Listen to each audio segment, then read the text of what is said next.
Why could I not look at little children? My abortions negatively affected every area of my life until my Lord and Saviour Jesus healed me. If it was such great compassionate healthcare, then how come a few years later I ended up in an abusive relationship? If abortion's so empowering, why was I obsessed with replacing that lost child? Why did I end up in a situation which led me to have my second abortion? If it's such great healthcare, how come I was bullied into this abortion by my abusive partner? And why wasn't it stopped by the healthcare professionals? Why did I not receive any counselling alone without him in the room? Why was I allowed to be bullied into this by the doctors? Why did they encourage it? Why did they organise it? For a cash payment, of course. If it's so empowering, why did I suffer panic attacks from routine medical procedures and dental tests, shaking and crying uncontrollably with vivid post-traumatic stress flashbacks? If it was just a blob of cells and so empowering, why did I, after my second abortion, press the self-destruct button and literally want to die and end my own life with reckless drug taking, going out, getting into fights, weekend after weekend? Why did I now hear voices in my head telling me to take my own life, that was the only way out of the pain in my heart? And that pain that was in my heart was the grief of losing my children. The industry, the abortion industry and the media have tried to destigmatise this horror by telling us that we're wrong, that we can't possibly feel regret, remorse or grief, and that we don't exist, and that these people aren't real, these women aren't real. Well, they are, and I'm standing here today. And the mainstream media and the deceived feminist movement, they present abortion as a problem solver with no after effects. Well, I'm standing here today to tell you that is a lie.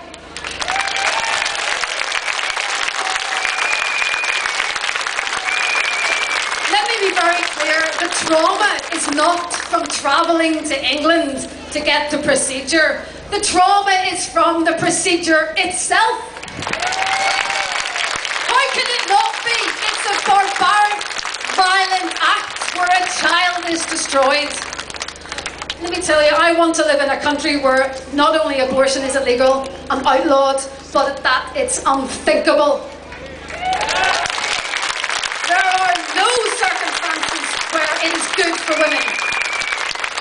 We don't advance women's rights by hurting them. Real feminism doesn't sell women something that exploits them, causes them lifelong pain, and is detrimental to their health. The original feminists were against abortion. They knew that it was exploitation of women. When and how, at what point did women buy the lie that they have to murder their own children? The abortion industry exploits women. The abortion industry is pro-cash. It's not pro-choice. Not only does it profit from killing children, it even profits from selling their body parts. This vile practice must be exposed, and we call you out for what you are, an abomination to a truly progressive society.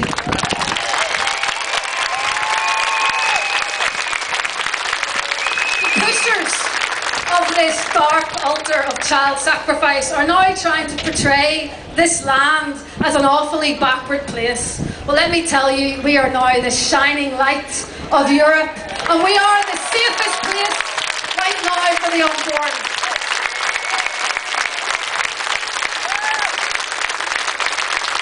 These 6 counties have seen 40 years of death and destruction. And we stand today united, Catholic and Protestant. We're united together, and we say to those forces that try to impose more death on our generations, no! We say no! We're not falling for your tactics. So you can take your killing machine elsewhere, because the people of this land will not accept it. We won't tolerate it. And we will continually stand against you, and we will prevail. Lord Alton, he summarised the situation up very well recently, and I quote, "Will the Minister agree that the caricature of the people of Northern Ireland as living in some antediluvian society has to be measured against a law that has led in Great Britain to some 9 million abortions? Is that something we have a right to export to Northern Ireland? Or do we not have a belief in devolution and that the rights of the people in Northern Ireland to make up their own mind on the issue for themselves?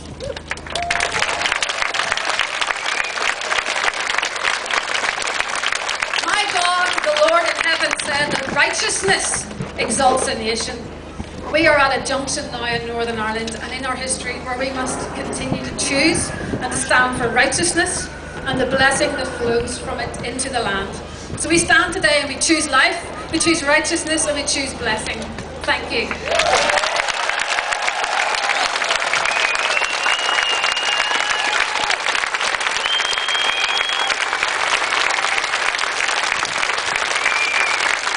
Adele, thank you so much. What a powerful witness. Unbelievable. Wow. And I think the very fact that Adele is here sharing her story, her horrific story of abortion, her tragic story, at the very place they are trying to push it in Northern Ireland. At the very place.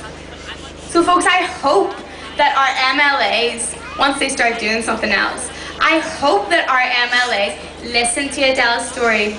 I hope they listen to the reality of what they are trying to push upon women of Northern Ireland and babies of Northern Ireland.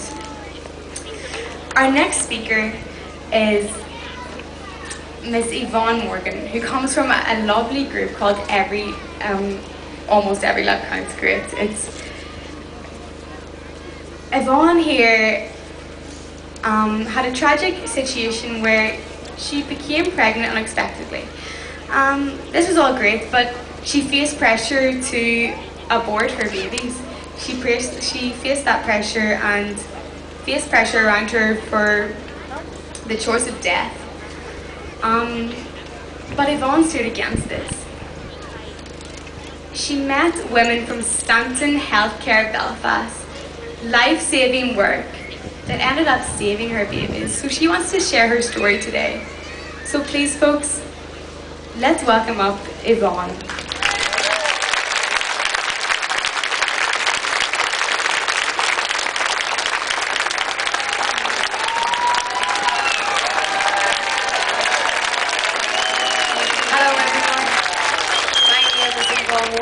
And I am here today because our abortion laws in Ireland saved not only my twin baby daughters' lives, but also my own, because the guilt and shame for killing my unborn babies would have consumed me totally and led me down the path of suicide.